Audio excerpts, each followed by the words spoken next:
ronco, ele é uma obstrução parcial das vias aéreas, né? Então, a pessoa quando ela dorme, muitas vezes ela tem um relaxamento da língua, da musculatura da língua, e esse relaxamento ele chega quase a fechar a passagem de ar.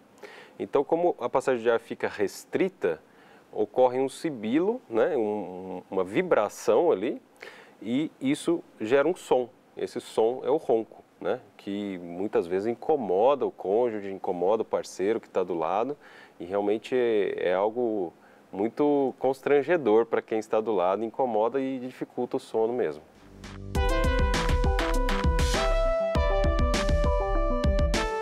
Existe essa correlação entre ressonar e roncar, mas na verdade ressonar e roncar são sinônimos, né?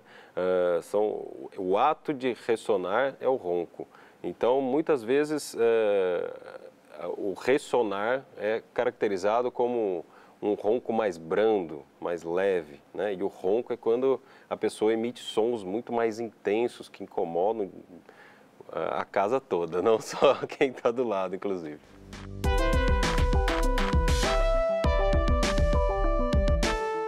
O ronco ele pode ter várias causas. Uma das principais causas do ronco é a pessoa que tem a maxila e a mandíbula muito pequenas, não houve um crescimento da estrutura óssea da maxila e mandíbula. Isso acaba restringindo o espaço para a língua, e a língua vai roubar espaço lá atrás das vias aéreas. Então acaba diminuindo essa passagem de ar e a pessoa desenvolve o ronco. A outra maior grande causa do ronco também é a obesidade. A obesidade ela vai restringir a passagem de ar no sentido lateral, vai restringir a passagem de ar lateralizando a passagem de ar, e isso vai comprometer também esse espaço nas vias aéreas, diminuindo o espaço e causando ronco, né? Tem outras situações que geram ronco, como o álcool, né? A ingestão de álcool acaba relaxando mais essa musculatura da língua e a pessoa tem mais um ronco mais alto, né? Um som que incomoda mais. Mas também, mas principalmente as principais causas assim que são consideradas doenças mesmo, problemas que são sistêmicos que a gente precisa resolver, principalmente a obesidade e a retrusão mandibular, quando a mandíbula é muito pequena.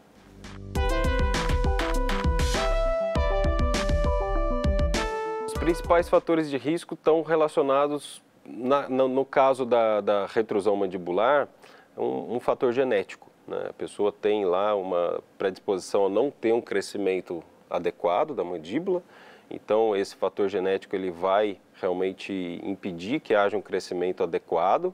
Hoje a gente tem como intervir isso na criança, estimulando o crescimento mandibular, com tratamento ortodôntico. O próprio dentista, o especialista em ortodontia, é o profissional adequado para esse tratamento, então ele vai começar a trabalhar com o crescimento ósseo da mandíbula da criança e vai estimular esse crescimento, né? E no caso da obesidade é ter realmente uma atividade física, uma dieta controlada e balanceada. As pessoas que têm mais predisposição à obesidade tem que ter um controle muito mais rígido, né, da dieta e na atividade física, e realmente controle de peso, né, não deixar ficar no estágio muito avançado da obesidade, realmente tentar controlar o máximo possível.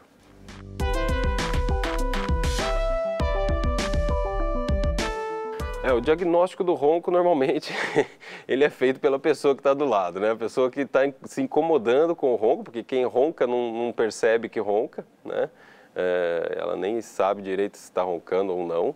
Isso realmente é relatado pela pessoa que acompanha, quando ainda é jovem, muitas vezes pela mãe ou o próprio pai, que está se incomodando com o ronco daquela criança, muitas vezes, que está roncando, né? E já na fase adulta, com o esposo ou a esposa que vai estar relatando esse ronco. Então, o diagnóstico normalmente é feito pela pessoa que está próxima a quem está roncando, mas na realidade, depois de detectado que tem um ronco, aí a gente tem exames específicos que podem ser realizados para a gente identificar se esse ronco está acarretando em outros problemas no paciente.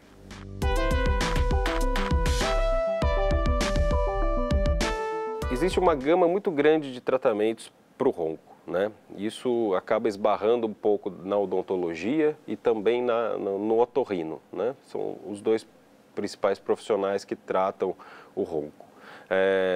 Depende do que está causando esse ronco, né? Se o ronco for por uma obstrução em via aérea superior, nariz, desvio de septo, o tratamento é com o otorrino. Se o ronco for por uma deficiência de espaço na região bucal, que está comprometendo o espaço da língua, o tratamento é muito mais realizado pelo dentista. E daí nós temos uma gama enorme de tratamentos, né? Para o otorrino a gente tem a cirurgia de desvio de septo, a gente tem tratamentos medicamentosos que reduzem a inflamação nas vias aéreas, a gente tem vários tratamentos específicos que podem estar sendo efetuados. Na área odontológica a gente tem desde aparelhos ortodônticos que vão estar estimulando o crescimento mandibular quando é na fase de crescimento. A gente tem aparelhos que são chamadas placas de projeção, que o paciente coloca e ela joga um pouquinho a mandíbula para frente, isso cria um pouco mais de espaço na via aérea posterior. Então, são vários tipos de tratamento, até chegar no tratamento cirúrgico para casos mais avançados.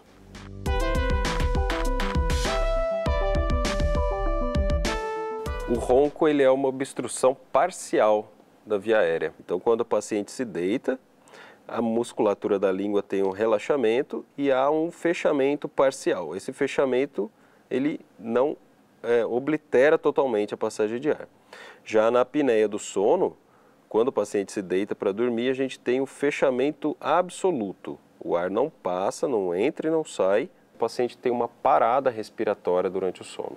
Essas paradas são variáveis, a quantidade e o tempo de parada, mas é caracterizada a apneia quando tem o fechamento e a oclusão da via aérea.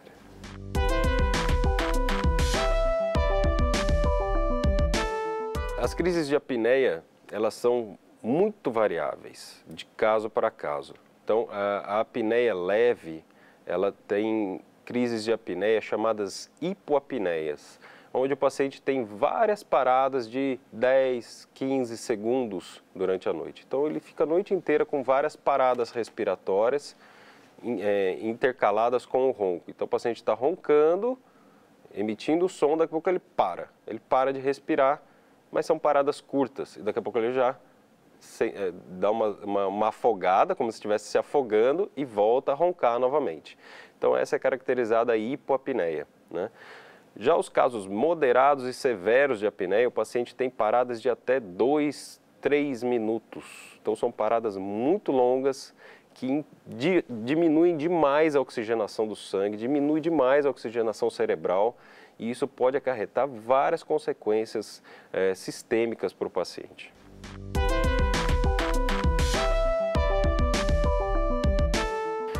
As causas são muito semelhantes com as causas do ronco, né? Então, as principais causas são a retrusão mandibular, a mandíbula muito pequena, isso restringe o espaço da língua e ela vai roubar a passagem de ar das vias aéreas. E aí, no caso da apneia, ela vai fechar de verdade as vias aéreas, então o paciente não vai ter nenhuma passagem de ar. E a obesidade, que faz o acúmulo de tecido adiposo ali nas laterais das vias aéreas e constringe muito a passagem de ar, e com o relaxamento da língua quando o paciente deita, isso oclui totalmente as vias aéreas.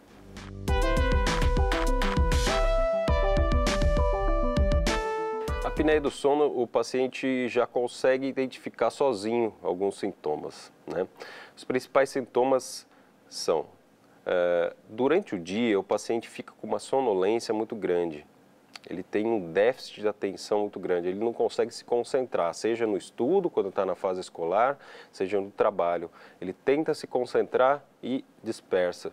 Por quê? Porque a atividade cerebral fica comprometida, o paciente fica realmente com uma diminuição de toda a atividade cerebral. Ele fica muito disperso, muito sonolento, e essas são as principais características dos sintomas diários, né, no paciente com apneia. No caso noturno, né, já os sintomas noturnos, os principais deles são o paciente acorda várias vezes durante a noite, ele tem uma grande tendência a se locomover até o banheiro, chega no banheiro, ele não está com vontade de usar o banheiro, mas ele chega até lá e volta para a cama e fica acordando várias vezes durante a noite. Então, essas são as principais características dos casos de apneia.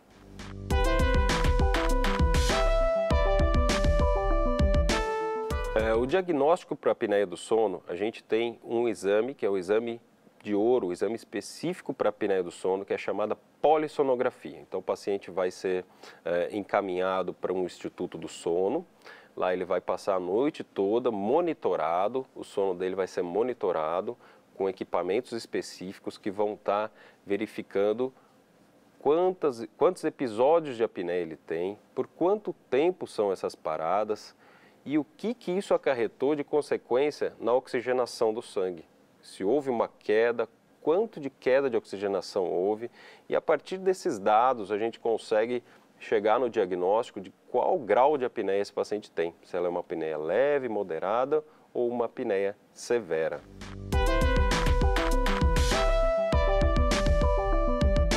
Os principais fatores de risco ou grupos de risco em desenvolver a apneia do sono são os pacientes com deficiência de crescimento mandibular, os pacientes com chamados retrognatas, os pacientes com obesidade mórbida ou sobrepeso já estão caracterizados como pacientes de risco em desenvolver a apneia.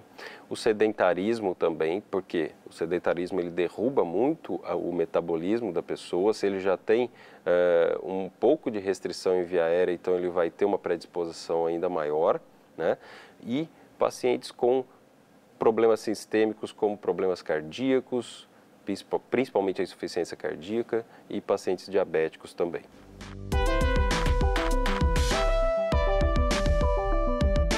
A apneia do sono, ela tem uma relação muito grande com as doenças cardíacas.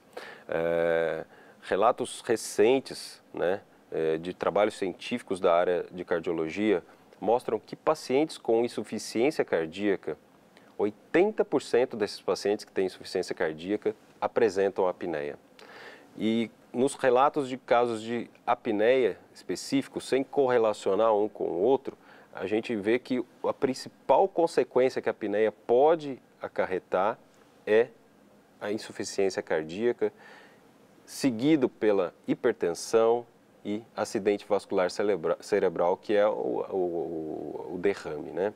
Então, a apneia ela tem uma relação muito íntima com problemas cardíacos e ela precede muitas vezes esses problemas cardíacos. Então, o paciente que tiver algum sinal ou sintoma de que está com apneia, ele precisa investigar isso quanto antes, porque depois que desenvolver um problema cardíaco mais sério, aí ele vai ter duas coisas para estar tratando, né? Ele vai ter que estar cuidando do problema cardíaco e mais da apneia. Muitas vezes acaba dificultando o tratamento da apneia ou até impedindo um tratamento curativo dessa apneia.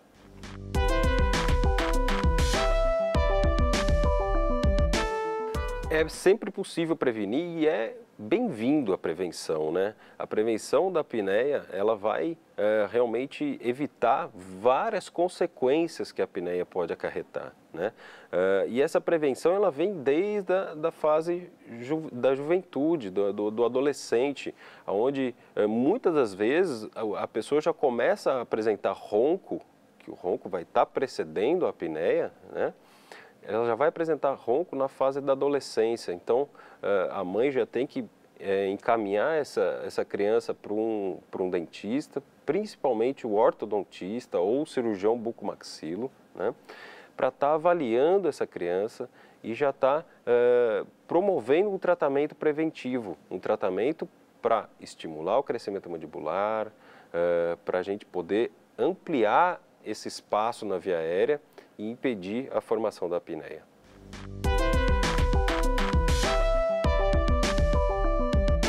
A apneia, em casos brandos, na verdade, o caso brando ela só está num estágio que vai pular para o degrau seguinte, que é o estágio moderado e depois o severo. Mas no estágio brando, a gente muitas vezes consegue tratar usando um aparelho de projeção mandibular, uma plaquinha de projeção que vai ampliar a passagem de ar, o paciente vai conseguir respirar melhor.